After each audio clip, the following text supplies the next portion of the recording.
আজকে আমি আপনাদেরকে দেখাবো অ্যাপশারের মাধ্যমে কিভাবে আপনারা আপনাদের পাসপোর্টের মেয়াদ চেক করবেন। যেই সকল ভাইয়েরা সৌদি আরব আছেন এবং যাদের অ্যাপশার আছে তারা কিভাবে অ্যাপশারের মাধ্যমে আপনাদের পাসপোর্টের যে এক্সপায়ারি ডেট সেটা কিভাবে চেক করবেন সেই প্রসেসটা দেখাবো। তাহলে চলুন কথা না বাড়িয়ে শুরু করা যাক।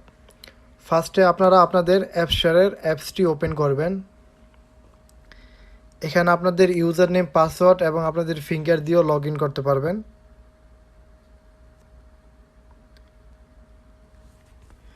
সো বন্ধুরা, অ্যাপসটি ওপেন হওয়ার পর আপনারা এখানে নিচে দেখতে পারতেছেন 2 নাম্বারটা মাই সার্ভিস, এইখানে ক্লিক করবেন।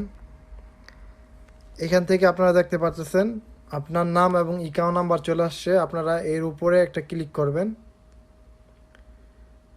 দেন বন্ধুরা এখানে আপনারা দেখতে পারবেন মাই পাসপোর্ট, এখানে ক্লিক করবেন। সো বন্ধুরা, এখানে আপনার পাসপোর্টের ডিটেলস চলে আসবে।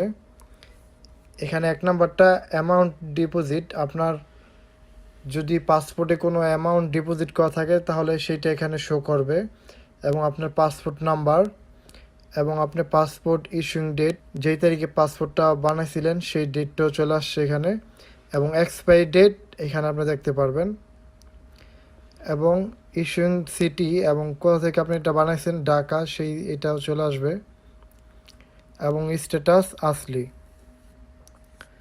সো বন্ধুরা, আপনারা এইভাবে অ্যাপশারের মাধ্যমে আপনাদের পাসপোর্টের এক্সপায়ারি ডেট চেক করতে পারবেন। আশা করি ভিডিওটি বুঝতে পারছেন। ভিডিওটি ভালো লাগলে একটি লাইক দিবেন, এবং আপনি যদি আমার চ্যানেল নতুন হয়ে থাকেন তাহলে অবশ্যই চ্যানেলটিকে সাবস্ক্রাইব করে দিবেন।